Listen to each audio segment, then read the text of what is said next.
আজ হোমিও দর্পণের গ্রুপের পক্ষ থেকে 949তম ক্লাসে সকলকে স্বাগত। 12/9/2025 শুক্রবার। আজ আলোচনায় আসছেন আমাদের শ্রদ্ধেয় স্যার ডাক্তার অমরনাথ চক্রবর্তী। আলোচনার বিষয়বস্তু রেপার্টারি 56তম পর্ব। কেন্টের রেপার্টারি থেকে মাইন্ড চ্যাপ্টার নিয়ে মাইন্ড চ্যাপ্টারের একটি রুব্রিক নিয়ে আলোচনা হবে। পাশাপাশি কেশি দাস স্যারের বই থেকে রুব্রিক হান্টিং আলোচনা হবে। তো আমি স্যারকে অনুরোধ করছি আলোচনা শুরু করার জন্য। আর আলোচনা চলাকালীন কেউ আনমিউট ভিডিও ওপেন করবেন না, এটা খেয়াল রাখবেন। স্যারকে অনুরোধ করছি শুরু করার জন্য। স্যার শুরু করুন। উপস্থিত সকল চিকিৎসক বৃন্দকে যথাযথ সম্মান এবং শ্রদ্ধা জানিয়ে আজকের বক্তব্য শুরু করছি। আমার কথা কি শোনা যাচ্ছে? হ্যাঁ স্যার, একদম। আচ্ছা, ঠিক আছে। প্রথমে আমার শিক্ষাগুরু ডাক্তার কেশি দাস মহাশয়কে আমার প্রণাম জানাই। তিনি আমাদের ক্লাস টিচারও ছিলেন। পরবর্তীকালে দীর্ঘ কয়েক বছর তার সামনে বসে আমরা শিখেছি, মানে আমরা তার চেম্বারে অ্যাটেন্ড করে শিখেছি সোজা কথা, রোগীর সঙ্গে। কমপ্লেনিং এর মানেটা কি? কমপ্লেন করা মানে কি? অভিযোগ করা। তো অভিযোগ করা, এইটা তো এই যে একটা অভিযোগ করা, তো অভিযোগ তো থাকতেই পারে, তাহলে এটাকে আবার তোলা হলো কেন? এটা মাইন্ডের মধ্যে আনা হলো কেন? দেখুন, এখানে পেশেন্টের মধ্যে কতগুলো জিনিস আপনাকে বুঝতে হবে। অ্যাকচুয়ালি এই যে পেশেন্ট, যেটা হি নেভার স্যাটিসফাইড, সে কখনোই সন্তুষ্ট হয় না। এবং শুধু তাই না, সে এটা বলে তার পেছনে একটা কারণও আছে। এটা সে বলতে ভালোবাসে এবং রিপিটেডলি বলে। রিপিটেডলি বললে আপনি বিরক্ত হবেন। আবার অনেকে আছে তার রোগের গল্প বলতে খুব ভালোবাসে, যাকে পাবে তাকেই কমপ্লেন করো, আমার এই হয়েছিল, ওই হয়েছিল, ওই ডাক্তার দেখালাম, ও ঠিক করতে পারলো না, ওই ডাক্তারের কাছে এলাম, এখন ভালো আছি। এরকম আলটিমেটলি রেজাল্টটা সে নিন্দেই করবে, ঘুরিয়ে ফিরিয়ে অসন্তোষ প্রকাশ করবে। এই যে তার মূল বৈশিষ্ট্যটা, যেটা এই বৈশিষ্ট্যটা রিপিটেডলি করবে। তাহলে একটা জিনিস এখান থেকে পরিষ্কার বোঝা যাচ্ছে, তার কমপ্লেনের নেচারটা হচ্ছে কি রিপিটেডলি মানে কি কন্টিনিউয়াস ইন নেচার। রিপিটেডটা হয়তো আপনার কাছে একজনের কাছে করলো, তারপরে আমাকে পেলো, আমাকে করলো, আমাকে পেয়ে আরেকজনকে বললো, এইভাবে তো চলবে। এই যে তার রিপিটেডলি একটা কন্টিনিউয়াস ফর্মে যে চলছে, that is psychotic in nature. হয় সাইকোসিসের একটা বৈশিষ্ট্য একটা আছে, সেটা হচ্ছে পারসিস্টেন্সি। এটাকে অবস্টিনেসিও বলে অনেকে। তা ব্যাপার হচ্ছে সাইকোসিসের মধ্যে এইটা পাওয়া যাবে। এবং আপনারা দেখবেন, যখন এই ধরনের পেশেন্টগুলো যখন দেখবেন, বেশিরভাগ ক্ষেত্রে কিন্তু আপনি এই অবস্টিনেসি পেতে পারেন। এবং অবস্টিনেসিটা কিরকম অবস্টিনেসি? সাইকোটিক অবস্টিনেসি। তাহলে সাইকোটিক অবস্টিনেসি আরো কোন অবস্টিনেসি আছে কি? আছে, সিবলিটিক অবস্টিনেসি, সেটাও আছে। তাহলে ব্যাপারটা কিরকম হচ্ছে যে সাইকোটিক, আগে অবস্টিনেসিটাকে একটু বুঝে নিন, তাহলে সুবিধা হবে আপনার। যেমন ধরুন, যখনই আমরা একটা অবস্টিনেট ডিজিজ পাবো, যেটা কিওর করা খুব কঠিন বা কিওর হতে চায় না, তার মাইন্ডের মধ্যে তার কিন্তু ওই অবস্টিনেসিটা পাওয়া যেতে পারে। তাকে না পারে তার বাবা মায়ের মধ্যে খুঁজতে হবে। হয় কেন্ট এক জায়গায় সিকনেস পড়াতে গিয়ে, আমি কোন ভিডিওতে বলেছি মনে নেই, কেন্ট কিন্তু একটা জায়গায় বলেছেন, যা আছে মাইন্ডে রোগের মধ্যে সেই প্রকৃতিতে থাকবে, ওর মধ্যেই আছে। ওই সিকনেস চ্যাপ্টার মধ্যে এটা কেন্ট বলেছেন। কথাটা মিথ্যে না। যেমন ধরুন, একটা শিশুর অবস্টিনেট, আমরা লিখিত অবস্টিনেট, এগুলোকে টিউবারকুলার নেচার বলে। যদি এই কথাটা চট করে আমি উল্লেখ করতে চাই না বিভ্রান্তির ভয়ে। টিউবারকুলার নেচারটা সোরা সিফিলিস হতে পারে, সোরা সাইকোসিস হতে পারে। এবার সোরা সাইকোসিস যখন হবে, সে ধরুন আপনার কাছে একটা কোনো জিনিস চাইলো, বায়না করলো, আমি বাবা এখন দেবো না, মাইনে পাই তারপর দেবো। সে সেটা নিয়েই সারবে। সে কি করবে, মাঝে মাঝে যখন একটু হাসি খুশি হচ্ছে, একটু আদর করছে, বাবা তোমাকে বলেছিলাম না ওই চকলেটটা কিনে দেবে, দেবে না? হ্যাঁ দেবো বাবা, দেবো, একটু টাকা পয়সা হোক, বা এখন দোকানে যাবো কি করে, দোকান বন্ধ, ইত্যাদি ইত্যাদি করে অ্যাভয়েড করার চেষ্টা হচ্ছে। ও কিন্তু ছাড়ছে না, ও কিন্তু ছাড়ছে না কিছুতেই। এইবার তাহলে কি হলো, এরপরে সে কি করলো না, মাকে দিয়ে বলা করালো। এবার রাস্তায় বেরিয়েছে, কোনো বন্ধুর সঙ্গে তার বাবার দেখা হয়েছে, সেই সুযোগে বলছে। কেন বলছে না, বাবা ওর সামনে বললে পরে বাবা ওকে না করতে পারবে না। বোঝা গেছে ব্যাপারটা? তার মানে সে তো রিপিটেডলি সে বলেই যাচ্ছে, বলেই যাচ্ছে, বলেই যাচ্ছে, বলেই যাচ্ছে। এই যে ব্যাপারটা, যেটা তার রিপিটেডলি, এই দ্যাট ইজ সাইকোটিক এর নেচার। এখানে তখন বলে যাওয়ার পেছনে তার কিন্তু ল্যাঙ্গুয়েজ কিছু কিছু চেঞ্জ হয়ে যেতে পারে। তাহলে এই যে পরিবর্তনশীলতা, যেটা এটা কিন্তু শরিক স্টেন্ট, কিন্তু মূল ব্যাপারটা তার পারসিস্টেন্সি, রিপিটেডলি সে বলবে, দ্যাট ইজ সাইকোটিক স্টেট। এবং এই পেশেন্টটা কিন্তু এইভাবেই বারবার রিপিটেড করতে করতে চলে যাবে, এই অবস্টিনেসি। এটা সিফিলিটিক অবস্টিনেসি হলে কি করবে, রাস্তায় গড়াগড়ি দেবে, আপনার মান সম্মান গেল কি না গেল, জামা কাপড়টা ইয়ে হলো কি না না হলো, বয়ে গেছে তার, ধরে আপনাকে দুগা লাগিয়ে দিতে পারে। টিউবারকুলিনামের পেশেন্ট তার বাবাকে তো পেটায়, সুযোগ পেলে পেটায়, অল্প বাচ্চা ছেলে সব, রাগ উঠে গেল। এই যে অবস্টিনেসি, এটা হচ্ছে সিফিলিটিক অবস্টিনেসি। ফলে আপনাকে কিন্তু বুঝতে হবে যে অবস্টিনেসিটা কোন ধরনের অবস্টিনেসি। ফলে যখনই কমপ্লেনিং যখন পাবেন, পাশাপাশি এই রুপিকটা আছে কিনা, এই সিমটমটা আছে কিনা, সেটা একটু দেখে নিতে হবে। এইবার মুশকিলটা কোথায় হয়, ধরুন অবস্টিনেসিটা আপনি সিফিলিটিক পেলেন, এই সিমটমটা সাইকোটিক, তাহলে একটা পাশাপাশি সহযোগী হবে, বন্ধু হবে, অসুবিধা কিছু নেই। এইবার তাহলে আমাকে দেখতে হবে যে কমপ্লেনিং এর ব্যাপারটা। আরেকটা গল্প আছে দেখবেন, আপনাদের পেশেন্ট অনেক সময় বলে, এবার অনেক মানুষ বলে, একজনকে দেখলে সে এড়িয়ে যাচ্ছে, এড়িয়ে যাচ্ছে। তা এড়িয়ে যাচ্ছে কেন না, ওর সঙ্গে কথা বললে শুধু রোগের গল্প, রোগের গল্প, ওর নিন্দা, ওর নিন্দা, ও ওর সঙ্গে খারাপ ব্যবহার করেছে, ও ওর সঙ্গে খারাপ ব্যবহার করেছে। হ্যাঁ, আমি তো এই গল্প, সে সব সময় তার অসন্তোষ প্রকাশ বা কমপ্লেন করা এইরকম একটা থাকে। রোগের সম্পর্কে এরকম থাকে। ডাক্তারের কাছে গেলে পরে একই কথা রিপিট করে করে সে বারবার বলবে, ডাক্তারবাবু আমার এটা হয়েছে, এটা আপনার এটাকে আপনাকে আবার মনে করিয়ে দিলাম। ডাক্তার তো বিরক্ত হয়ে যাবে। ডাক্তার ধরুন তাকে বসিয়েছে, তাকে দেখলো, ইয়ে টিয়ে করলো, প্রেসক্রিপশন করে দিল, করে টোরে নিয়ে সে আবার একটা কিছু মনে পড়লো, ডাক্তারবাবু একটু কথা আছে, একটু বলবো। আচ্ছা ঠিক আছে বলো, আপনাকে এই কথাটা তো বলেছিলাম, এইটা মনে রেখে ওষুধ দিয়েছেন তো? তার মানে কি, ডাক্তার যে ডাক্তারি করলো সেখানেও সে কিন্তু অসন্তোষ, অসন্তোষ তার একটা ভেতরে থেকে যাচ্ছে, ডিসস্যাটিসফাইড। এবং দুটো কন্ডিশন একটা এই সিমটমটার মধ্যে, সেটা নট স্যাটিসফাইড আর রিপিটেডলি। এই যে দুটো জায়গা নট স্যাটিসফাইড, এই যে জায়গাটা, যেটা এই নট স্যাটিসফাইডটা কিন্তু একটা ফ্যাক্টর, একটা রিপিটেডলি, এই দুটো সিমটমের মধ্যে বসে আছে এই প্রাইম ফ্যাক্টরটা। এইটা যদি বসে থাকে, তখন এটা হয়ে যাবে কমপ্লেনিং। আপনি দেখবেন, আমাদের এক বন্ধুর কথা মনে পড়ে, থাপ্পড় মেরেছিলাম আমি। তা সে বিয়ে বাড়িতে সব বিয়ে বাড়িতে সব আমরা দল বেঁধে যেতাম, আমাদের একটা গ্রুপ ছিল, দল বেঁধে যেতাম। আর ওর স্বভাবই হচ্ছে ওই তরকারির খুঁত বার করা, এইটা এরকম হয়েছে, এটা অমুক হয়েছে, তমুক হয়েছে, খুঁত বার করবি। আমরা কিছু বলি না, ওর ভালো লাগেনি, প্রত্যেকের রুচি তো আলাদা, প্রত্যেকের রুচি তো আলাদা। তা আমাদের গ্রামে ওই একটা বিয়ের আসর হয়েছিল, সে কলকাতা থেকে এক ভালো রাঁধুনিকে সে নিয়ে গেছিল। দুর্দান্ত রান্না তার হয়েছে, দুর্দান্ত রান্না, সে বলে বোঝানো যাবে না। এবং সবাই খাচ্ছে যারা, তারা বলছে হ্যাঁ তুমি খাওয়ালে বটে। ওহ, খেতে খেতেই সে লোকে বলে ফেলছে, গ্রামের লোক এরকম সুন্দর রান্না কোনোদিন খাই, সুন্দর বলে ফেলেছে। এবার তারপরে আমরা তো বসেছি, বসে রয়েছে, আমরাও খেলাম, ও দেখছি ও চেটে পুটে ঘুপা চেয়ে চেয়ে খাচ্ছে, চেটে পুটে সব খেলো। খেয়ে দিয়ে পান টান খেয়ে দিয়ে এবার আমরা সব এসছি, আবার একটা জায়গায় বসে গল্প করছি। ও বলে কি রে, তুই তো এখনো পর্যন্ত খুদ বার করলি না? বলছে না, খুদ সেরম কিছু নেই, তবে মাংসতে নুনটা যদি একটু কম হতো তাহলে কিন্তু ওটা খাওয়া যেত না। আমি এক থাপ্পড় তাকে মেরেছি। তোর কি খুদ ধরতেই হবে?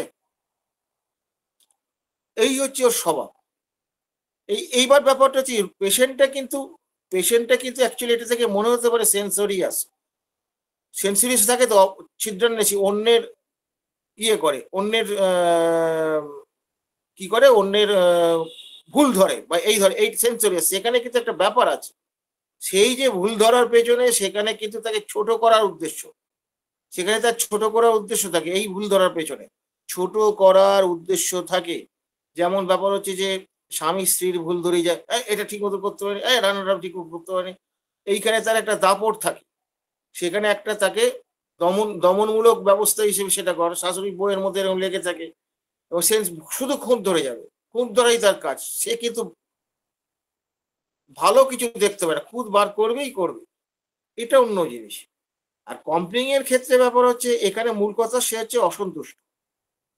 এখানে খুঁতের সঙ্গে এটাও একটা খুঁত, কিন্তু ব্যাপার এই যে তার সূক্ষ্ম সূক্ষ্ম সেট গুলো, এই সেট গুলোর মধ্যে ডিফারেন্স গুলো আপনাদের আমি বোঝাতে চাইছি। এগুলো বই পড়ে হবে না, রোগীকে সময় দিন, রোগীকে কথা বলার সুযোগ দেন। রোগী যখন বলবে, তখন সেই কথাটাকে আপনার মাথায় নিয়ে অ্যানালাইসিস করতে হবে। এখানেও ব্যাপার হচ্ছে কি, অসন্তুষ্ট, এটা হলো না, এটা হলো একটা, আবার খেতে, এটা আমি খুব ভালোবাসি, এটা যদি একটু বেশি দিত, এর ভালো হলে একটু খেতাম, এরকম কমপ্লেন করে। দেখবেন আপনার আশেপাশে এরকম অনেক লোক পাবেন, তার কাজই হচ্ছে, আমরা তাকে কি কথা বলেন, নিন্দা করা। এই কথাটা বলেন তো। এবার নিন্দা করার পেছনে ব্যাকগ্রাউন্ডে যদি সত্যি সত্যি কারণ থাকে, তাহলে সেটা নিন্দা করা হবে না তো। এবার নিন্দা করাটা যে অকারণে নিন্দা করা, বা সেখানেও দেখতে হবে যে এই নিন্দার ক্ষেত্রে একটা ব্যাপার থাকে, সেখানে সে অংশগ্রহণ করেছে কিনা। অংশগ্রহণ করার পর তারপর সে ইয়ে করবে, তারপরে সে এটা বোঝাবে যে সেটা কমপ্লেন হচ্ছে না সেন্সোরিয়াস হচ্ছে।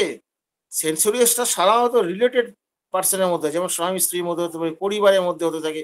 দেখবেন অনেকেই দেখবেন এরকম ভুল ধরার একটা লোক থাকে, খুঁতখুঁতে লোক থাকে। রোগী কিন্তু বলবে কি, ও খিটখিটে বুড়ো। মানে খিটখিটে বুড়ো মানে কি, আপনি ভাবেন ইরিটেবল, না, খিটখিটে বুড়ো মানে জানেন না, প্রত্যেকটা কাজে একটা করে ভুল ভুল ধরবে, ইয়ে ধরবে, এটা এইভাবে করলে ভালো হতো, ওইভাবে, বিরক্তি লেগে নিজে তো কিছু করবে না। পেশেন্টের ভাষা, একটু আগে বললাম যে পেশেন্টের ভাষাটা শুনবেন। এই খিটখিটে বুড়ো বলে খিটখিটে লিখে দিলেন, ইরিটেবল লিখে দিলেন, এই ভুলগুলো করবেন না। আপনি জিজ্ঞেস করতে হবে খিটখিটে মানে কি বলতে চাইছো, what is the modus operandi, এই ধরনের কথার পেছনে তোমার কারণটা কি, উদ্দেশ্যটা কি, এই কথাটা কিন্তু আপনাকে জানতে হবে। এইটাই হচ্ছে মেন্টাল সিমটমের চাবি, যে কেন সে বলছে, তার উদ্দেশ্যটা কি। এইটা যদি আপনি বুঝতে পারেন, তাহলে সেখান থেকে আপনি কিন্তু ধরতে পারবেন যে এটা সেন্সোরিয়াস কিনা। এটা সেন্সুরিয়াস হলে পরে আমি ধরতে পারবো, সেন্সুরিয়াস হলে এই ভুলগুলো ধরবে, ইয়ে করবে। আর এইখানে হচ্ছে, এখানেও কিন্তু একটা অসন্তুষ্টি থাকে ভুল ধরার পেছনে। কিন্তু সেন্সুরিয়াসের মধ্যে একটা ব্যাপার হচ্ছে কি, যার ভুল ধরছে তাকে ছোট করা বা তাকে দমন করা, এটাও সাইকোটিক সিমটম। একটা সেট থাকে, যেটা এর মধ্যে নেই। এই কমপ্লেনের মধ্যে এই সেটটা নেই, তাকে ছোট করবার জন্য বা তাকে খাটু করার জন্য এরম করছে, এরম ব্যাপারটা নয় এখানে। এখানে তার হচ্ছে অসন্তুষ্ট, সে একটু চেয়েছিল কি, একটু ইয়ে পেতে চেয়েছিল, বা তার একটু আকাঙ্ক্ষা ছিল, আশা ছিল, এই জায়গাটা থেকে সে কিন্তু অসন্তুষ্ট হচ্ছে। মূল কথা তাহলে কি দাঁড়ালো এই রুব্রিকটার, একটা হচ্ছে অসন্তুষ্টি, একটা হচ্ছে অসন্তুষ্টি প্রকাশের ভাষাটা হচ্ছে রিপিটেড। এই দুটো মূল বিষয়। এইখান থেকে কমপ্লেন কথাটা আপনি পাবেন। আপনি দেখবেন একটু আপনাদের মা কাকিমা এদের সঙ্গে একটু কথা বলে দেখবেন, ওদের মধ্যে অনেকেই মা কাকির মধ্যে থাকে, তার শুধু ওই কমপ্লেন, ওই আমার বউ ওরকম করেছে, আমার স্বামী এরকম করেছিল, আমি এরকম চাইলাম, কি বলি বলুন দেখিনি দিদি, এগুলো কিন্তু বলে। এবং আমি জিজ্ঞেস করি অন্যভাবে, ঘুরিয়ে ভাবে পেশেন্টদের জিজ্ঞেস করি, বলে কি রে, কথা বলতে বলতে তাকে জিজ্ঞেস করি তার জায়ের সম্পর্কে, যা তোর সঙ্গে কথাবার্তা বললে কি ধরনের কথা বেশি বলে, জিজ্ঞেস করি তো। বা তুমি যাদের সঙ্গে, বন্ধুদের সঙ্গে ঘনিষ্ঠ বন্ধু যেমন, তাদের সঙ্গে কি ধরনের কথা আলোচনা করো, আজকাল করি ভাই, ধাক্কা খেয়ে শিখেছি তো, আজকাল করি, কি ধরনের আলোচনা পছন্দ করো, এরকম খুব ঘনিষ্ঠ হলে আমি জিজ্ঞেস করি। তো ফলে ব্যাপারটা হচ্ছে কি, যে এইগুলো খুঁজে খুঁজে বার করতে হবে, বার করে এই যে কমপ্লেন করার যে প্রবণতা, যেটা এটা যদি আপনি পান, তাহলে এটা রুব্রিক হিসেবে আপনি অবশ্যই গ্রহণ করতে পারেন। আজকে কমপ্লেনিং নিয়ে আমি শুধু এইটুকুই বললাম। এইবার এটা নিয়ে আমি জানি না পার্থ এসেছে কিনা, হ্যাঁ, তা এটা নিয়ে যদি তার যোগ করার থাকে কিছু যোগ করবে, আর না হলে হ্যাঁ, এইটুকু। এসেছি। হ্যাঁ, আসলে কমপ্লেনটা আমরা করি কখন? কমপ্লেনটা আমরা করি, আমরা একটু সহ্য করি কিন্তু প্রথম প্রথম একটা আমাদের সরকারের বিরুদ্ধে বা কোনো টিচারের বিরুদ্ধে কোনো কিছুর বিষয় নিয়ে আমরা প্রথমত না একটু সহ্য করি, তারপরে কিন্তু কমপ্লেন করি। এই কমপ্লেনিং করাটার মধ্যে মানে ফার্স্ট টাইমেই নয়, যেটা খুদ ধরাটা হচ্ছে ফার্স্ট টাইমেই হয়। আর এই কমপ্লেন যখন করবে, এটা ফার্স্ট টাইমেই সাধারণত কমপ্লেন করে না। যদি রিপিটেড টাইম তার সেই ভোগান্তিটা হয়, তখন সে একটা পাড়ার কলটা খারাপ হয়ে গেছে, এইবার কমপ্লেনটা জানাতে হবে, এরকম আমার মনে হচ্ছে বিষয়টা। অবশ্যই এগুলোকে একটা অসন্তুষ্টিত ব্যাপার থাকবেই, তবে একদম একবারই নয়, সে যেন এইটা নিয়ে একটু বেশি বার, একাধিক বার সেইটা নিয়ে সে ভোগান্তিটা তার হয়েছে, তারপরে যখন সে জানাচ্ছে, এইটাই আমার মনে হয়েছে। হ্যাঁ, এইটা অমর বারকে কিছু যদি বলে, আমার কিছু ভুলটা হলে একটু ধরিয়ে দিই। না না, এটা কমপ্লেনিং বলতে ব্যাপার হচ্ছে সহ্য করার বিষয়টা, তো সেখানে তার তো বোধ শক্তি তো তার আছে। বোধ শক্তি আছে বলে সে দেখলো কিছুদিন, তারপরে হলো না যখন, তখন কমপ্লেন করলো। আর এখানে কমপ্লেনের ব্যাপারটা হচ্ছে ইনস্ট্যান্ট কমপ্লেন করবে। এখানে এখানে অসন্তুষ্টির জন্য তো বিয়ে বাড়িতে খেলো, খেয়েছে একটা ভুল ধরলো, ওই ভুল ধরে, কিন্তু এখানে ব্যাপারটা হচ্ছে কি অসন্তোষ, আমি একটু খেতে পারতাম, ওটা যদি ভালো হতো, এই হচ্ছে ব্যাপারটা। আর হচ্ছে কি রোগ হলে পরে রোগের গল্প বলে যাবে, ডাক্তারের কাছে কমপ্লেন করবে, ডাক্তারের কাছে একবার কমপ্লেন করলো, আবার যে যেটা একটু বললাম আমি, এখানে মূল উদ্দেশ্য হচ্ছে যে রিপিটেড রিপিটেড সে কমপ্লেন করবে, যাতে সে, এইটাই তার অভ্যাস, রিপিটেড কমপ্লেন করা, বারবার একই কথা বারবার বলা, এক ধরনের কথা। এবং এই পেশেন্ট গুলো কিন্তু দেখবি, শুনবি, এসে বলবে, হ্যাঁ, যে মায়ের, তার মেয়ে বলছে মায়ের সম্পর্কে, মায়ের স্বভাবই হচ্ছে কি জানেন তো, এই হয়েছে ওই হয়েছে, বাবা এই করেছে, আমি এই করেছি, অমুক করেছি। পাড়ার লোকের কাছে এই গল্পগুলো কেন করবে? That is also complain.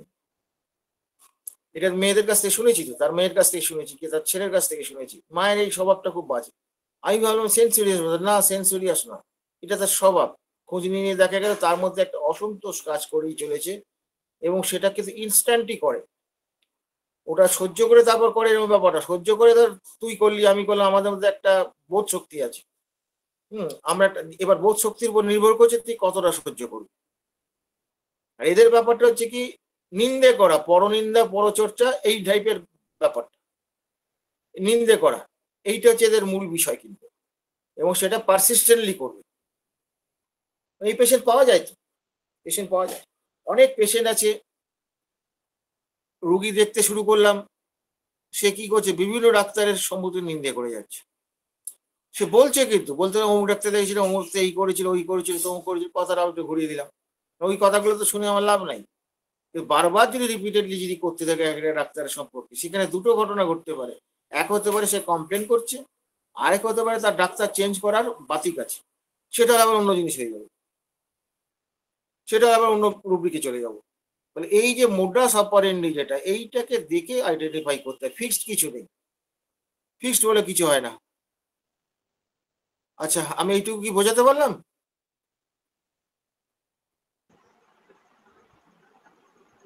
আচ্ছা, এই যতটুকু আলোচনা হলো, কারো যদি কোনো রকম প্রশ্ন থাকে আপনারা করতে পারেন।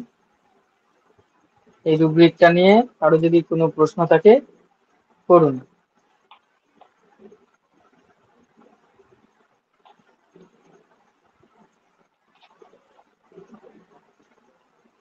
আমাদের মাঝে নীলকমল বর্মন স্যার আছেন, স্যার যদি কিছু বলেন।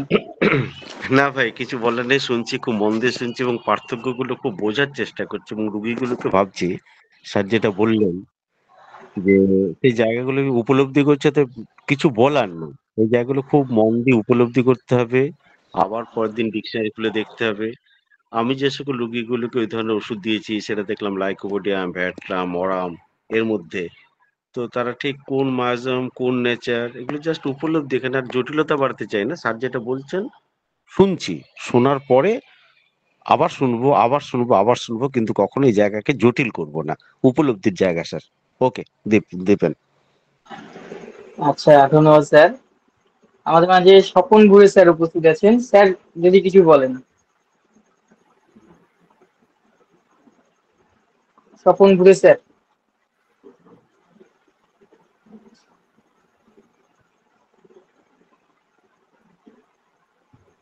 আচ্ছা, স্যার মনে হয় নেটওয়ার্কের কোনো সমস্যা হচ্ছে। আচ্ছা, যতটুকু আলোচনা হলো, কারো যদি কোনো প্রশ্ন না থাকে তাহলে আমরা পরবর্তী পর্যায়ে চলে যাব।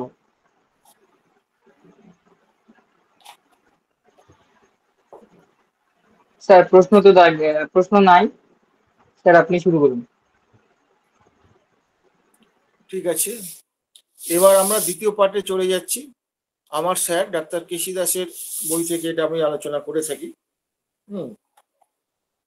তা স্যারের এটা শেষ হলে তখন আমি নিজস্ব কিছু দেব, অবশ্যই দেব, বহু কিছুই আছে। আগে গুরু, তারপরে আমি। তা স্যার তো আগেকার মানুষ, ফলে তার ভাষা চয়েস গুলো একটু অন্যরকম। একটা কথা মনে রাখবেন, রুব্রিক হান্টিং এর মূল বিষয়টা হচ্ছে কি, রোগীর ভাষাটাকে কিভাবে আপনি পরিবর্তন করবেন। একটা জিনিস মনে রাখবেন, রোগীর ভাষাটা যদি রুব্রিকে পরিবর্তন করেন, রুব্রিক আর সিমটমের মধ্যে একটু পার্থক্য আছে, যদিও আমরা প্রায় সেম মানে বলি। রুব্রিক কিন্তু শর্ট ফর্ম অফ সিমটম, আর রুব্রিকের মধ্যে, রুব্রিকের পরে এই সাব রুব্রিকে যখন ঢুকবেন তখন কিন্তু ওই সিমটমের কাজগুলো ওর সঙ্গে যোগ হবে। এটা খুব বোঝার জায়গা আছে। তো ফলে ব্যাপার হচ্ছে যে এই যে রুব্রিক আমরা নেব, পেশেন্টের কোন কথা থেকে কোন রুব্রিক নেব, এই বাংলাটা, যেহেতু আমরা বাঙালি, প্রথম একটু অহংকার ছিল, ইংরেজিতে লিখবো, ওইভাবে লিখতাম। তারপরে এসে তপন কাঞ্জিলাল স্যারের কাছে গুঁতো খেলাম। গুঁতো খেয়ে বলে, হ্যাঁ তুই এত পণ্ডিত যে একদম তুই সঙ্গে সঙ্গে ট্রান্সলেট করে বসে দিতে পারবি, এই বোকামিগুলো করিস কেন? হ্যানিম্যানের মতো পণ্ডিত লোক, তিনি মাতৃভাষা লিখতে বলছেন কেন? পড়ে দেখ ওই জায়গাগুলো। পেশেন্টের ভাষা লিখতে বলছেন কেন? পেশেন্টের ভাষাটাকে লেখ, তারপর ইন্টারপ্রিটেশন করবে। এবং তারপর কিছু কিছু ব্যাখ্যা দিয়েছিলেন, দেখলাম সত্যি তো তাই, আমি তো অনেক কিছু ভুল করে ফেলেছি এবং ধাক্কাও তো খেয়েছি। তারপর থেকে একটু সংশোধন হয়ে গেছি। সংশোধন হওয়ার পর থেকে এইবার হচ্ছে কি, এই যে পেশেন্টের ভাষাটাকে বোঝা, সে কি বলতে চাইছে, সে তো লেম্যান তো সবচেয়ে সমস্যা কে জানে তো, শিক্ষিত মানুষদের নিয়ে। এরা তো কালচারাল লোক, তো এরা কি করবে, রোগের অরিজিনাল বর্ণনার সঙ্গে আরো কিছু ল্যাজ জুড়ে দিয়ে আপনাকে বলবে, বলে আপনি পড়বেন মহাভাষা। এবার আপনি যদি তার ভাষার সঙ্গে তার লেখে আধুনিক ভাষায় কথা না বলেন, সে ভাববে আপনি ডাক্তার কিছু জানেন না। বহু সমস্যা এগুলো, আমাদের খুব বুঝে সুঝে এই জায়গাগুলো ট্যাকেল করতে হবে। এখানে স্যার বলছেন, বসন্তকে বলো তার সঙ্গ আমাকে কষ্ট দেয়, বসন্তকে বলো তার কষ্ট আমাকে সঙ্গ দেয়। এটা কি রুব্রিক হতে পারে?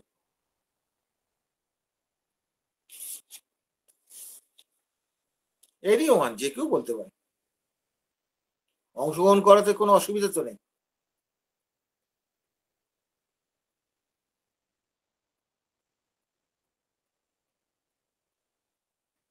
বসন্তকে বলো। সিজন এবং স্প্রিং এর কথা বলা হচ্ছে? হ্যাঁ, সিজন স্প্রিং এর কথা বলা হচ্ছে? অবশ্যই অবশ্যই। বসন্ত নাম ধরে আর কাকে বলো, কে কটা বসন্তকে আমরা চিনি রে ভাই? বসন্ত কালটাকে সবাই চিনি। ইয়েস, কি হবে রুব্রিক, কি হবে? একে তো ল্যাকেসিস আছেই বলে মনে করি স্যার। হ্যাঁ, ল্যাকেসিস থাকতেই পারে। এটা কি রুব্রিক হবে কি? aggravation in বা dislike in spring, aggravation in spring. ওটা কোন কোন চ্যাপ্টারে পাওয়া যাবে, এইটাই তো দরকার মাইন্ডে, আমাদের। না, মাইন্ড লাইক, মাইন্ডে পাওয়া মাইন্ড যাবে লাইক এবং ডিজায়ারে পাওয়া যাবে, বায়োভার্সনে পাওয়া যাবে।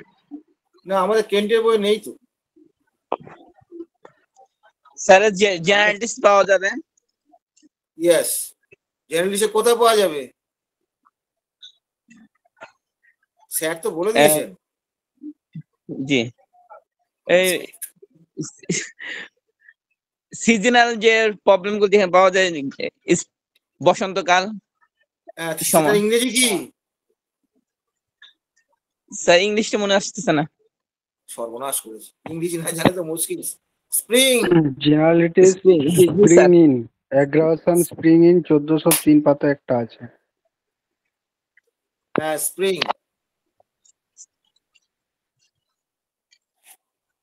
আচ্ছা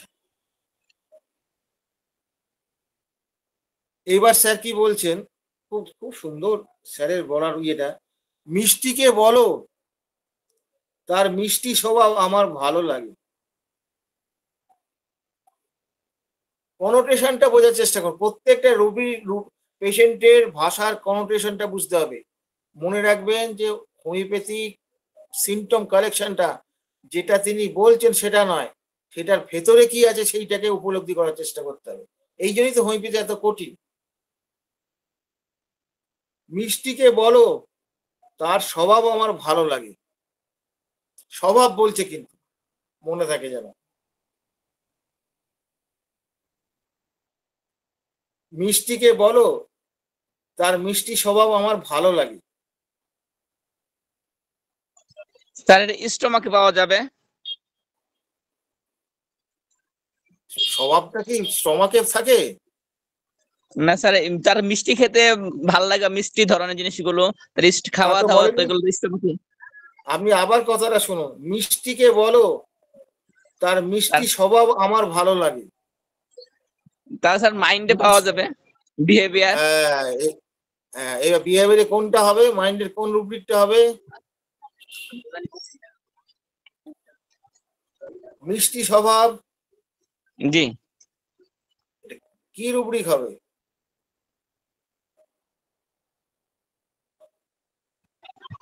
স্যার ডিজায়ার কোম্পানি আসতে পারে। ডিজায়ার কোম্পানি তো অন্য জিনিস, স্বভাবকে, মিষ্টি স্বভাবকে ভালো লাগে। এখানে মূল বিষয়টা কি? ডিসেন্ট বলে ভালো কোনো লাগাটা মূল রুব্রিক আছে বিষয় কি? না মিষ্টি স্বভাবটা মূল বিষয়, কোনটা? হ্যাঁ স্যার মিষ্টি স্বভাবটা মূল বিষয়। মিষ্টি স্বভাব হলে মাইন্ডে কি কোন রুব্রিক হবে? ডিসেন্ট বলে কোনো রুব্রিক আছে কি দেখতে হবে। আমি তো, আমার কাছে বইটা নেই তো। ডিসেন্ট বলে কোনো রুব্রিক আছে কি? না আমার কেন্টের বই নেই। মিষ্টি স্বভাব আমরা কোন কোন মেয়েদের বলি?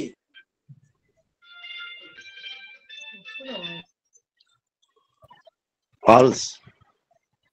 পালসে তো আছে। ভদ্র মেয়েদের। হ্যাঁ ভদ্র মেয়েদের, সেটা রুব্রিক কি হবে? মাইল্ডনেস।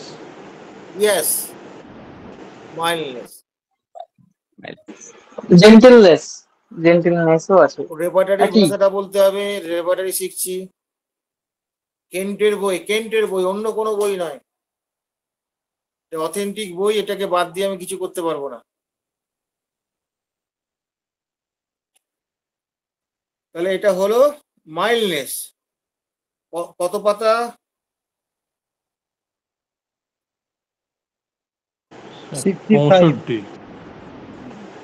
এরপরে একটা আছে, খুব সুন্দর জিনিস আছে। পূর্ণিমা রাতে দেখা হওয়ার দিন আমি আরো অসুস্থ হয়ে পড়েছিলাম। পূর্ণিমার রাতে দেখা হওয়ার দিন আমি আরো অসুস্থ হয়ে পড়েছিলাম। পূর্ণিমা অ্যান্টিম ক্রুড স্যার। আমি ওষুধের নাম জানতে চেয়েছি, ওষুধের দিয়ে কি হবে? ও আচ্ছা, সরি। আমি তো রুটিটা জানতে চেয়েছি স্যার।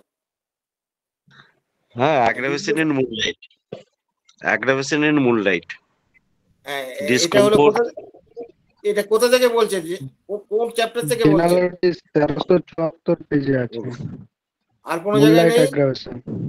আর কোন জায়গায় নেই? New moon aggravation. এটা ফুল মুন। না ওটা তো কেন্দ্রের বই নেই ফুল মুন। যেহেতু পূর্ণিমা রাত তো, এটা ফুল মুন হওয়াটাই বাঞ্ছনীয়। নিউ মুন হতে যদি এটা অমাবস্যার সাথে সম্পর্কযুক্ত হতো। সেটা তো নেই কেন্টের বইয়ে। এটা জেনারেলিস্ট থেকে একটা তো হবে, আর একটা জায়গায় আছে, সেটা যে মাইন্ডের আন্ডারে আছে, ওখানে মনটা উৎফুল্ল হয়।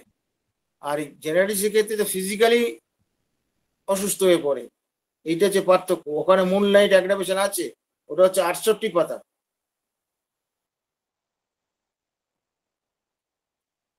পরিষ্কার হলো? আচ্ছা, এখানে একটা কথা আছে। হ্যাঁ, হ্যাঁ, এখানে যে ওষুধের কথা আমার বইয়ে তো দেখছি, যেটা মাইন্ড চ্যাপ্টারে 68 পেজে আছে, 3টে ওষুধ আছে, এন্টিমক্রুড, বেলেডোনা, থুজা। আর জেনারেলিটিজের মধ্যে যেটা মুনলাইট অ্যাগ্রাভেশন, ওইখানে বেলেডোনা না হলো অ্যান্টিমক্রুড, হেলেবোরাস, থুজা। হেলেবোরাস কি এটা মনে হচ্ছে যেন বেলেডোনাটা কারেক্ট হবে। হেলেবোরাস সকলের বই কি আছে সেটা তো বলতে পারবো না আমি। নাকি নাকি এই যেটা, হ্যাঁ ওখানে বেলেডোনার এখানে হেলিগোরাস বলছে। হ্যাঁ, অ্যান্টিমক্রুড থুজাটা মিলছে, একই আছে দেখ, এই দুটোর মধ্যে একটু হ্যাঁ, পার্থক্য আছে। ফিজিক্যালি যেখানে অ্যাগ্রাভেশন হবে সেটা হচ্ছে তো জেনারেটিক্স জার্নালে চলে যাবে। আর যেখানে মাইন্ডের যেখানে তার কিছু পরিবর্তন হবে মুন লাইটে, হ্যাঁ, অসুস্থ হবে, সেটার তখন তো সেটা মাইন্ডের চ্যাপ্টারে আমাকে ঢুকতে হবে। হ্যাঁ, মাইন্ড চ্যাপ্টারে অ্যান্টিমক্রুড, বেলেডোনা, থুজা আছে। আর জেনারেটিক চ্যাপ্টারে অ্যান্টিমক্রুড, হেলিগোরাস আর থুজা আছে, এইটাই বলছে। তার মানে অ্যান্টি ইনক্লুডের ক্ষেত্রে ফিজিক্যাল মেন্টাল যে কোনো অ্যাগ্রাভেশনই হোক না কেন মুন লাইটে, সেটাকে অ্যান্টি ইনক্লুড ধরতে পারবো। এই তো মূল কথাটা। না এটা সেটা ঠিক আছে, আমাদের প্রিন্টিং মিস্টেক হলো কিনা নাকি এটা হেলিগোরাসটা কারেক্ট সেটাই। আমি তো বলতে হ্যাঁ পারবো স্যার, না। ওটাই আছে স্যার। লিভারেসটা কারেক্ট আছে, কারেক্ট আছে। হেলিগোরাস না সকলের প্রতি আছে তো। হ্যাঁ স্যার, একই আচ্ছা স্যার। তাহলে হ্যাঁ, ঠিক হেলিভারাস। আছে, ঠিক আছে। আমার একটা মনে পড়ছে একজন ছুতোর মিস্ত্রি, এই মনে পড়ে গেল হঠাৎ, ছুতোর মিস্ত্রি, তার শ্বাসকষ্ট কিছুতেই সারানো যাচ্ছে না। তা বলছে যে ডাক্তারবাবু, আমার এই শ্বাসকষ্টটা দিনের বেলা থেকে রাত্রিবেলায় বেশি হয়, তো ব্যাপার কি জানেন তো, আমি সহ্য করতে পারি, কিন্তু সমস্যাটা যেটা হয়, সে বলছে, একদম কমপ্লেন করেছে, পূর্ণিমার রাত্রে কিন্তু আমার, পূর্ণিমার এই যে কোজাগরি পূর্ণিমা যেটা আছে, ওরে বাবা, পূর্ণিমার সময় তো আমাকে ডাক্তারের কাছে যেতে হয়। পূর্ণিমা প্রতি মাসে আমাকে একবার ডাক্তারের কাছে যেতে হয়, ডাক্তারবাবু ইনহেলার দিই, ইনহেলারটা সহ্য হয় না। আমি পড়েছি মহাফাসাতে, আমার কেন এটা সারছে না। আমাকে ডাক্তার বলেছে এই কাঠের কাজ ছেড়ে ছেড়ে দিতে হবে। তো ডাক্তারবাবু ছেড়ে দিলে খাবো কি, তাও আমি এখন নাকে ইয়ে টিয়ে বেঁধে টেঁধে করি। তা এই কথাটা সে আমাকে পরিষ্কার সে বলছে। এবং তারপরে তার সিমটম নিতে নিতে আমি দেখছি, ওরে বাবারে, তাই তো পেশেন্টের সিমটম নিতে নিতে দেখা গেল কি, একটা পাওয়া গেল কি, যে তার হচ্ছে প্রচন্ড কনস্টিপেশন একটা পাওয়া গেল। একটা হচ্ছে যে সিঙ্গেল সাইডেড লাভ ছিল, একতরফা ভালোবাসা ছিল তার মধ্যে, ও সেটা অলরেডি কেটে গেছে। সেটা নিয়ে তার বিরাট কষ্ট, স্বীকার করেছে সে, দেশের বাড়িতে একজনকে ইয়ে করতো। এটা গেল। তাও জিভটা দেখতে বললাম, জিভটা দেখে তো আমি একদম কনফার্ম হয়ে গেলাম। কারণ ব্যাপার হচ্ছে যে অ্যান্টিমপুরি যেমন মেন্টাল সিমটমের জায়গাগুলো আছে, এই অ্যান্টিমপুরির ক্ষেত্রে এই জিভের জায়গাটা অত্যন্ত গুরুত্বপূর্ণ। জীবের যে ইয়েটা আর কি, দৃশ্যটা যেটা, এইটা হচ্ছে দেখে আমি তাকে চোখ বুঝে অ্যান্টিমপুর দিলাম। এবং তখন পূর্ণিমা সামনে ছিল, আমি বললাম যে এখন খাবেন না, এই পূর্ণিমাটা কেটে যাক। বলছে তাহলে এখন আবার অ্যালোপ্যাথি করতে হবে? হ্যাঁ করবেন, আপনি কি করা যাবে? কি ডাক্তারবাবু কি বলবো আপনাকে, কোনোভাবে আমাকে প্রতি পূর্ণিমাতে আমাকে ডাক্তার দেখাতে হয়। তার আগে থেকে আমি রেডি হয়ে যাই, আমার হবেই হবে, ডাক্তার আটকাতে পারে না। ওষুধ দিলে একটু কম থাকে এই পর্যন্ত, কিন্তু আমি ঘুমোতে পারি না। এবং সে পেশেন্টকে তারপরে দিলাম। এখানে একটা শিক্ষার বিষয় আছে, এই অ্যাগ্রাভেশন পিরিয়ডে পূর্ণিমার সময় কিন্তু ডিপ্যাক্টিন ড্রাগ দেবেন না। আমি একবার চরম শিক্ষা পেয়েছিলাম। আমি আমার গুরু তপন কাঞ্জিলালের কথা না শুনে 21 দিন আমি ঘুমোতে পারিনি। 21 দিন, 21 ডেজ, 3 সপ্তাহ ঘুমোতে পারি। চেম্বার করতে পারিনি কদিন, শুধু নাক দিয়ে, বাঁ নাক দিয়ে শুধু জল ঝরেছে ওই থুজা খাওয়ার জন্য।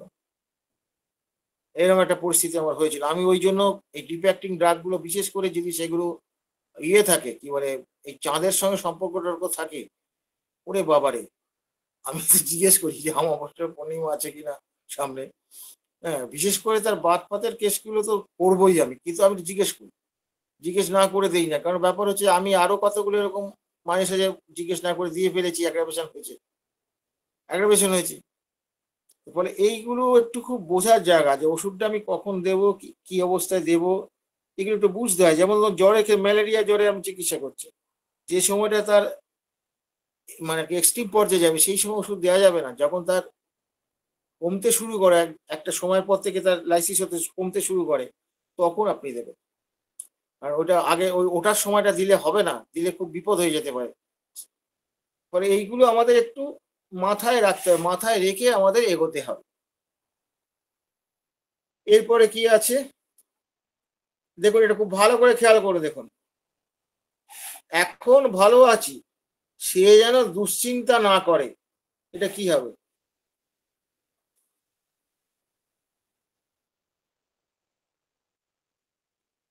এখন ভালো আছি, সে যেন দুশ্চিন্তা না করে।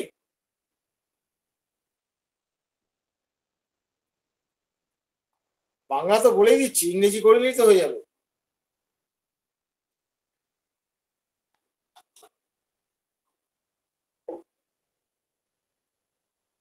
কেউ বলবেন?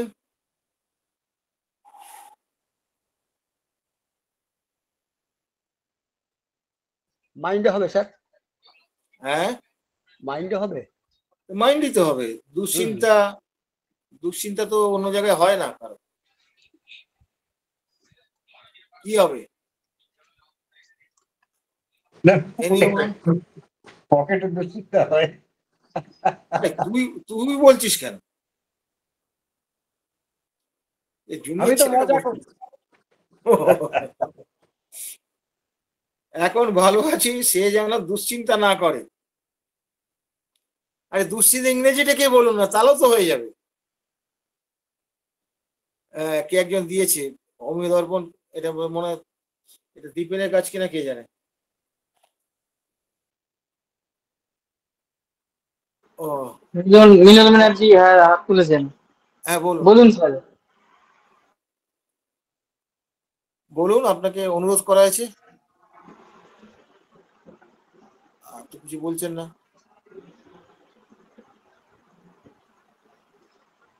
দিলীপ স্যার, হ্যাঁ বলুন স্যার। হ্যাঁ, ডিজিজ কোথায়? সে তো বলছে জয় এখন নিতাই। ভালো আছি, সে যেন দুশ্চিন্তা না করে। এই রে, নেটে গন্ডগোল। জয় নিতাই করছে, জয় নিতাই করছে। নেটে গন্ডগোল হচ্ছে। নেটের ইয়ে নেই, ওই তিনটে লাইন লাফায় না, সেটা নেই ওনার। আরে বাবা, দুশ্চিন্তার ইংরেজিটা কি হবে? ওরিড ওরিড ওরিড হচ্ছে অন্য জিনিস। ওরিড কি আছে কেন্টের বইয়ে? বলো, কোথায় আছে?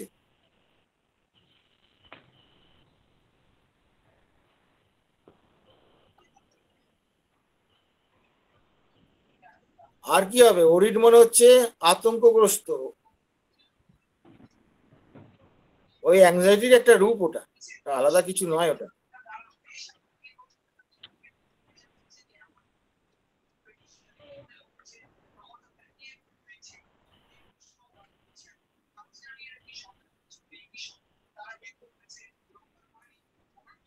Anxiety, mind anxiety. এই অ্যাংজাইটি কথাটা দেখলে ওখানে কয়েকশো ওষুধ পাওয়া যাবে। পরে এই রুব্রিকের খুব একটা ভ্যালু নেই, এখানে কোয়ালিফাই করতে হবে। এবারে যে এই যে অ্যাংজাইটির যে ব্যাপারগুলো আছে, এইখানে অ্যাংজাইটির যে ব্যাপারগুলো আছে, এগুলো দেখবেন এরকম পাওয়া যায়। পেশেন্ট এসে আপনি কমপ্লেন করে, তো বিশেষ করে মায়েরা কমপ্লেন করে, তার বাচ্চা সম্পর্কে কমপ্লেন করে, পরীক্ষার আগে এরকম করে। যদি ওটাকে অ্যান্টিসিপেশন বলে, ওটাও কিন্তু অ্যাংজাইটির একটা অংশের মধ্যে পড়ে। এবার এই যে ওরিড কথাটা যেটা এখানে এসছে, ওরিডটা একটু ব্যাপার আছে এর মধ্যে। ওরিডের সঙ্গে এই অ্যাংজাইটির আন্ডারে তো এগুলো সব আছে, তো ওখানে ওরিড বলে কেন্টের বইয়ে কিছু নেই। পেশেন্টটা হচ্ছে যে যখন সোরার সঙ্গে সাইকোটিক যখন মিশবে, যখন মানে সোরা হচ্ছে অ্যাংজাইটি, অ্যাংজাইটিটা হচ্ছে কি ইমোশন অফ আনসার্টেনিটি। সেই আমার কেশি দাসের কথাই মনে পড়ছে আমার গুরু। অ্যাংজাইটি মানে কি হোমিওপ্যাথির দৃষ্টিভঙ্গিতে ইমোশন অফ আনসার্টেনিটি, যেখানে অনিশ্চয়তার একটা ব্যাপার থাকবে। আর অনিশ্চয়তার সঙ্গে একটা ভয় তো কি আছে ভেতরে, যে ভয় অনিশ্চয়তা এগুলো সবই শরীরের নেচার। এটা সিম্পল সোরা। একটু তো চিন্তা তো আমরা সবাই করি। কখন আমরা অ্যাংজাইটিটা ধরবো? যখন আমরা চিন্তা ভাবনা করলে পরে ঘাম দিতে শুরু করে বা শরীরটা একটু অস্থির করে বা বুকটা ধরপড় করে, তখন সেই অ্যাংজাইটিটাকে নেবো। একটু তো অ্যাংজাইটি তো সবারই হয়, কার নাই, কার হয় না? তাহলে এই যে অ্যাংজাইটিটা হলো এটা শরীরের নেচার। ওয়ারাস যখন আজকাল তো শরীর নেচারে অ্যাংজাইটি কম, আজকাল হচ্ছে সব সাইকোটিক নেচারে। তার মানে কি সোরার সঙ্গে যখন সাইকোসিসের মিলন হবে যখন, তখন কি করবে সোরার বৈশিষ্ট্যটাকে সে তো বাড়িয়ে নিয়ে যাবে। কিরকম বাড়াবে? সাইকোসিসের মধ্যে একটা অবস্টিনেসি আছে, পারসিস্টেন্সি আছে। খুব সোজা কথায় বলছি, এই যে পারসিস্টেন্সি, পারসিস্ট করবে সে। ওই আমি সোজা কথা বলি কুকুরের এঁটুলির মতন, যতই ঘষুক এঁটুলি ছাড়ে না। এই যে অ্যাংজাইটিটা যে সে, তার মাথা থেকে অ্যাংজাইটির ভূত কিছুতেই যায় না। যখন কাজে কর্মের মধ্যে যখন থাকে তখন সে ভালো থাকে, হ্যাঁ, কিন্তু কাজ ছাড়া হলেই তখন ওইটা তাড়া করে বেড়ায়। এই যে স্টেটটা যেটা, এই স্টেটটা কিন্তু মনে রাখবেন যে এই পেশেন্টগুলোর কিন্তু কার্ডিওভাস্কুলার সিস্টেমের গন্ডগোলগুলো বেশি হবে। তখন এইরকম থাকলে পরে কার্ডিওভাস্কুলার সিমটমগুলো নেবেন আপনারা, দরকার পড়ে সেগুলোকে টেস্ট যদি করা যায় অবশ্যই করাবে। এগুলো খুব জরুরি জায়গা কিন্তু। এবং সে কিছুতেই ভুলতে পারে না, দিনের পর দিন তার অ্যাংজাইটিটা চলতে থাকে। দ্যাট ইজ হচ্ছে ওরিড, এইগুলোকে ওরিড বলা হয়। আর হচ্ছে সিভিলির স্টিগমা থাকলে সেখানে কি হবে না, ওই যে অ্যাংজাইটিটা হবে, সাডেন অ্যাংজাইটি, হাত পা ঠান্ডা হয়ে যাবে। এই হচ্ছে তফাৎটা। হাত পা ঠান্ডা হয়ে যাবে, চোখ কোটরে ঢুকে যাবে, একদিনই ঘুমোতে পারলো না। এটাও খুব ডেঞ্জারাস, এটা খুব ডেঞ্জারাস। এই পেশেন্টগুলোকে কাউন্সিলিং করতে হবে, বোঝাতে হবে, বুঝিয়ে তারপরে ওষুধটা দিতে হবে, নাহলে কিন্তু বিপদ হয়ে যাবে। সিম্পল সোরার যুগ আর এখন নাই। এবং আমরা যার জন্য আমাদের ফেলিওরের একটা কারণ হচ্ছে এইটা, মায়াজমেটিক ব্যাকগ্রাউন্ডটা আমরা বুঝতে পারি না। এটা একটা মায়াজমেটিক ব্যাকগ্রাউন্ডটা ধরতে পারি না, একটা ধরতে পারি না আমাদের হচ্ছে প্যাথোলজিক্যাল ব্যাকগ্রাউন্ড। এই প্যাথোলজিটা কতটা যাবে, যাবে কি যাবে না। এবং ব্যাপার হচ্ছে কি অনেক সময় দেখা যাচ্ছে যে প্যাথোলজি সেরকম কিছু অ্যাডভান্স হয়নি, পেশেন্টের হচ্ছে সিমটমের সমন্বয় বা সিমটমের এমনভাবে সে দিচ্ছে, সেখান থেকে কোনো স্কোয়ারলি কোনো মেডিসিনকে ইন্ডিকেট করছে না। এরকম যদি ঘটনাটা যদি হয়, তাহলে সেই ক্ষেত্রে কিন্তু প্যাথোলজির ওই কন্ডিশনটা তো হালকাই আছে, ও পেশেন্ট আমি সারাতে পারবেন না। প্যাথোলজি যখন কিছুটা অ্যাডভান্স হয়ে গেছে, এরকম বহু কেসে দেখবে মিরাকেল আমরা এই কথাগুলো বলে থাকি। হ্যাঁ, যদিও সেক্ষেত্রে কি হয়, সেক্ষেত্রে তার হচ্ছে সার্বিক সিমটম গুলো, জেনারেল সিমটম গুলো, মেন্টাল ফিজিক্যাল খুব দারুণ ভালো আছে। তার ফ্যামিলি কন্ডিশনে কোনো অশান্তি সেরকম বিশেষ কিছু নেই, খুব স্বাভাবিক সম্পর্ক আছে। তখন সেই কেসগুলোতে কিন্তু আপনি খুব ভালো রেজাল্ট দিতে পারবেন। ফলে বুঝতে হবে যে শুধুমাত্র ওই তার শরীরের কন্ডিশনটা শুধু দেখতে হবে, এনভায়রনমেন্টটা কেমন আছে। প্রত্যেকটা মানুষই তো এই আবহাওয়া বলতে ধরুন মেন্টাল আবহাওয়া বলুন বা ফিজিক্যাল, সবকিছু এনভায়রনমেন্ট এক কথা বলে দিলাম। এইটার একটা তো ফ্যাক্টর আছে, এইটা তার উপর তো প্রভাব পড়ে। ফলে আপনি যখন প্রেসক্রিপশন করবেন তখন কিন্তু এই জায়গাগুলো কিন্তু আপনাকে ভাবতে হবে। আপনি না ভাবলে কিন্তু অবস্টাকল টু রিকভারি হয়ে যাবে, তো বা যেটাকে বলে মেনটেনিং কজ বলে, এটা হয়ে যাবে। ফলে এগুলো খুব আপনাদের বুঝে সুঝিয়ে কাজ করতে হবে, নাহলে কিন্তু আপনি কিন্তু ফেলিওর হবেন। এবং হোমিওপ্যাথির ফেলিওর মানে বুঝতে পেরেছেন তো, আপনার ফেলিওর না, আপনার ফেলিওরটাকে হোমিওপ্যাথির ফেলিওর বলবে, কিন্তু অন্য প্যাথিতে তা বলবে না। ওর ডাক্তারটা ফালতু, ডাক্তারটা ভালো, আর আপনাকে বলবে হোমিওপ্যাথিটা ফালতু, আপনি ভালো। এটা হচ্ছে সোশ্যাল স্ট্যাটাস আমাদের। মানে বুঝতে পারছেন যে আমাদের এখনো পর্যন্ত এই যুগে এতদূর লেখাপড়া করে একজন হোমিওপ্যাথিক ডাক্তারকে অ্যালোপ্যাথিক ডাক্তারের থেকে অনেক বেশি পড়াশোনা করতে হয়। তা সত্ত্বেও কি তার সম্মান কোথায়? সম্মান তো নেই। সম্মান একমাত্র কাজের মাধ্যমে আসবে। ফলে আমরা যদি আজকে এই জায়গাগুলোকে, নিজেদের ভুল ত্রুটিগুলোকে সংশোধন করে ছাত্র মানসিকতা নিয়ে আমরা যদি এগোতে থাকি, তাহলে একটা সময় আমার সাফল্য মানে হোমিওপ্যাথির সাফল্য। এটা মাথায় রাখতে হবে, হোমিওপ্যাথির পতাকাটা যেন আমি না ছাড়ি। ভুল তো আমাদের হবেই, কারণ মেডিকেল সায়েন্স তো, আমাদের যে মেডিকেল সায়েন্স একটা সাবজেক্ট উপর নির্ভরশীল নয়, অনেক সাবজেক্ট গুলো মিলিয়ে একটা সমন্বয় সাধন করতে হয়। সেখানে ভুল হওয়াটা স্বাভাবিক, কিন্তু ভুলটা কমাতে হবে, এইটা আমাদের মাথায় রাখতে হবে। তা আপাতত তাহলে এইটুকুই করলাম, এই আর বেশি রাত করব না। এইটুকুর উপরে কারো কিছু বলার থাকলে বা না বোঝার থাকলে বা অ্যাড করার থাকলে আপনারা করতে পারেন।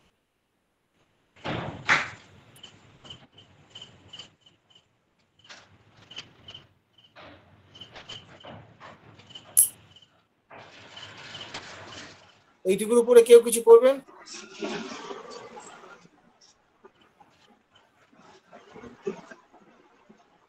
আচ্ছা, যতটুকু আলোচনা হলো আজকের বিষয় নিয়ে, কারো যদি কোনো মতামত থাকে, প্রশ্ন থাকে, করতে পারেন।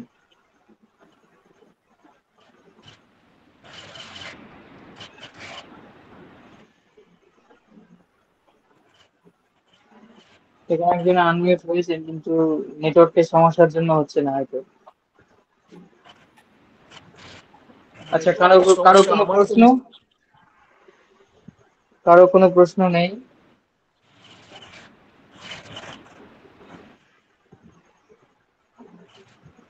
স্যার বলে দিয়েছেন নো মোর কোশ্চেন।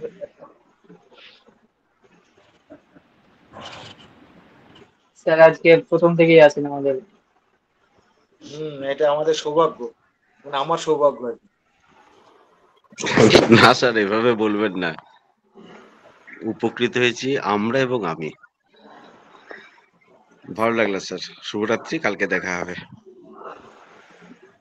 ঠিক আছে, কালকে আমার ওকে। ক্লাস আছে। হ্যাঁ, দেখি ক্লাস আছে, জানি তো। দেখি কি নেওয়া যায়, একটু ভেবে রাখবো। ওকে, গুড নাইট স্যার। আচ্ছা, তাহলে আমরা আলোচনা, হ্যাঁ স্যার, শেষ করবো করে দাও। আলোচনা। প্রশ্ন যেহেতু নাই, তাই আমরা আলোচনা এখানে শেষ করছি। সকলকে শুভরাত্রি জানিয়ে আজকে দর্পণ আলোচনা শেষ করলাম। স্যার, শুভরাত্রি। সবাইকে শুভরাত্রি জানিয়ে আমিও বিদায় নিচ্ছি।